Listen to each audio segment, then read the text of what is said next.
Bonjour, en ce vendredi janvier 2025, le Sénégal se révèle à travers une actualité riche et contrastée où les défis sociaux, économiques et politiques se mêlent aux succès sportifs et aux initiatives culturelles. Entre les tensions sociales, les avancées éducatives et les performances athlétiques, la journée est marquée par des événements qui reflètent les aspirations et les préoccupations d'une nation en pleine mutation.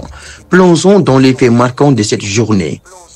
Parlant de politique et société, la grogne sociale s'étend au Sénégal. Après Ziguinchor et Kaolack, c'est au tour de Mbacké de voir ses conducteurs de mototaxi. Les Jakartamans manifestent leur mécontentement. Ces dernières dénoncent les mesures jugées contraignantes, notamment en ce qui concerne l'immatriculation des motos et les difficultés à préserver leurs moyens de subsistance.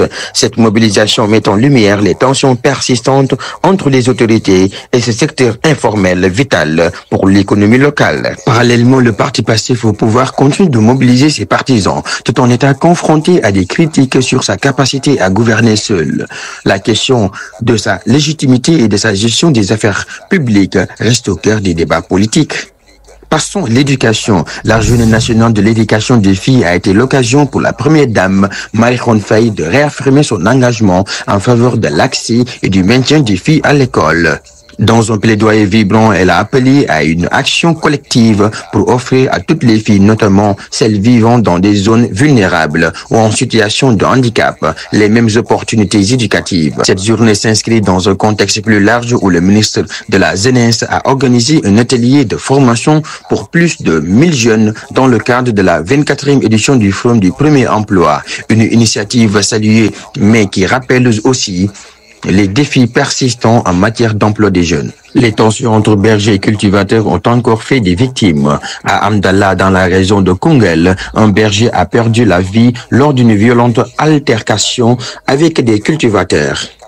Ce drame s'ajoute à d'autres incidents similaires comme celui de Junto où 2 personnes ont été grièvement blessées. Ces conflits souvent liés à des différences sur les dégâts causés par les troupeaux sur les champs cultivés soulignent la nécessité de solutions durables pour apaiser les tensions en milieu rural. Parlons de l'économie et de santé. Dans le secteur de la santé, Andugesum a annoncé la levée du mot d'ordre de rétention des données sanitaires et sociales après 4 ans. Une décision qui intervient dans un contexte de tension persistante, mais qui pourrait marquer un tournant dans la gestion des informations publiques.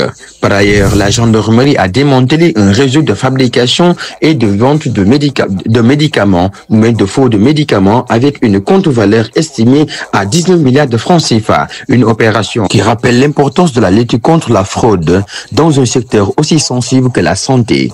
Cependant, elle soulève aussi des questions sur les lacunes dans la régulation et la surveillance du marché pharmaceutique. Sur le plan sportif, l'équipe nationale de beach soccer a brillé lors des 2 matchs amicaux contre les Émirats arabes unis à Dubaï, remportant les 2 rencontres.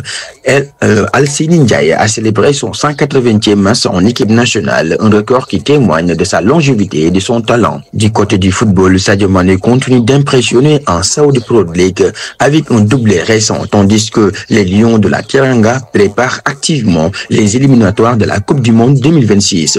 Le Sénégal confirme ainsi sa place sur la scène sportive internationale. La chanteuse Mia Guissé fait parler d'elle, mais pas toujours pour les bonnes raisons. Ses tenues jugées provocantes et des danses considérées comme vulgaires ont suscité un vif débat au sein de la société sénégalaise. Plusieurs voix s'élèvent pour critiquer ce qu'ils perçoivent comme une atteinte aux valeurs culturelles et religieuses du pays. Un débat qui souligne les tensions entre modernité et tradition dans un pays comme le Sénégal en pleine évolution. À l'international, l'attaque du palais présidentiel tchadien a plongé le pays dans une période de tension politique. Le maréchal Kaka a rompu le silence, qualifiant les assaillants de vitrifiés par la bravoure de la garde présidentielle. Cet incident rappelle les défis sécuritaires auxquels font face plusieurs pays de la région.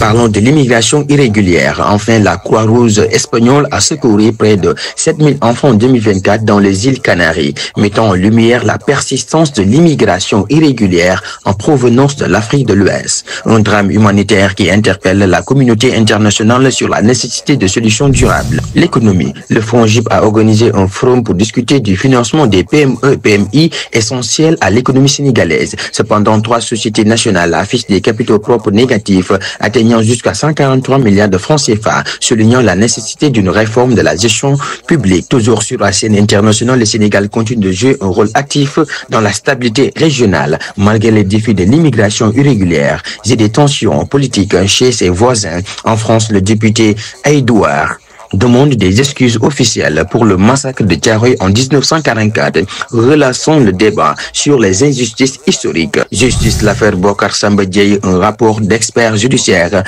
révèle que la banque Attijari aurait indûment saisi des biens de l'homme d'affaires Bocar Samba Dièye, à qui elle devrait près de 879 millions de francs CFA. Cette affaire complexe met en lumière les défis de la justice dans les litiges financiers. Enfin, parlons de l'environnement. La mauvaise récolte d'arachide de 2024 a amplifié l'exode rural, poussant de nombreux Sénégalais à quitter les campagnes pour les villes. Cette situation souligne les défis structurels du secteur agricole et la nécessité de politiques publiques plus efficaces.